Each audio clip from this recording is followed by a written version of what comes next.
குடிச்சிட்டு வந்து நம்ம கிட்ட தான் எப்படியும் பிரச்சனை பண்ணுவாங்க. நம்ம வந்து இங்கே இருக்கக்கூடாது. நம்ம வயித்துல ஒன்று கையில் ஒன்று வச்சுருக்கோம். நமக்கு எதுக்கு அடிச்சுட்டு ஏதோ ஒன்று ஆயிடுச்சுன்னா நம்ம பிள்ளைங்க அனாதையாகிடும் நம்மள மாதிரி அப்படின்னு ஒரு ரீசனுக்காகவே நான் அந்த இடத்த விட்டு ஓடி வரேன். பின்னாடியே வராரு. வந்து ஏய் நில்லுடி, எங்கே போகிற எங்கே போகிற, அவங்க வீட்டாண்ட உனக்கு இவ்வளோ நேரத்துக்கு என்ன வேலை அப்படி இப்படின்னு பிரச்சனை வலிக்கிறாரு.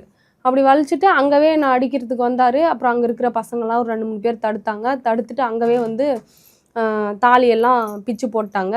அங்கே இருந்தவங்க எல்லாருமே சின்ன மாமியார் எல்லாருமே அந்த தாலியெல்லாம் கோர்த்து அப்போ தான் கட்டுறாங்க. கட்டிட்டு ரோடு மேலே நின்றுக்கிட்டு உனக்கு வந்து நீ நான் இறந்தாதான் உன்னோட கஷ்டம்னான்னு தெரியும். இப்போ நீ என்னை ஒரு மனுஷனாக கூட மதிக்க மாட்டேங்கிற. நான் இறந்ததுக்கப்புறம் உன்னை யாருமே உனக்கு மரியாதையே கிடையாது அப்படின்ற வார்த்தையை மட்டும் சொன்னாங்க. எப்பயுமே நான் செத்துருவேன்னு சும்மா போய் கொல்லையில் படுத்துட்டு வருவார். எப்பயுமே சண்டை வலிச்சுட்டு நான் செத்துருவேன்னு சொல்லிட்டு சாகலாம் மாட்டார். போய் கொல்லையில் போய் படுத்துட்டு வருவார்.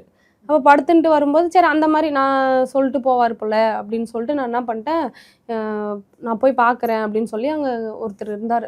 அவர்கிட்ட சொல்லும்போது கூட நீ போவாதம்மா, அவன் சண்டை போட்டு போயிருக்கான், ஏதோ ஒன்று ஆயிடுச்சுன்னா எங்கள் அம்மா கடைசியாக ஃபைனல் பண்ணும்போது என் பொண்ணு உயிருக்கு எதனா ஒரு ஆபத்துனா அந்த ஊரே பதில் சொல்லணும்னு சொல்லிட்டு போனாங்க. அந்த வார்த்தையை சொல்லிட்டு போனோடனே உனக்கு எதனா ஒன்று ஆயிடுச்சுன்னா உங்கள் அம்மாவுக்கு யார் நான் பதில் சொல்கிறது அப்படின்னு சொல்லி போவாதுன்ட்டாங்க. குடி போதையிலே போய் தான் என்கிட்ட பிரச்சனை பண்ணிட்டு தாலியெல்லாம் அறுத்து போட்டு இவராகவே போய் சுருக்கு போட்டுக்கினார். அந்த சம்பவம் நடக்கிறதுக்கு முன்னாடி என்னென்ன பிரச்சனை நடந்துச்சுன்னு அங்கே இருக்கிறவங்க எல்லாருக்குமே தெரியும், இவருக்கும் தெரியும். இவரும் அங்கே தான் இருக்கார். வீட்டில் தான். யாருன்னா உங்கள் மச்சினர், இப்போ கணவர்.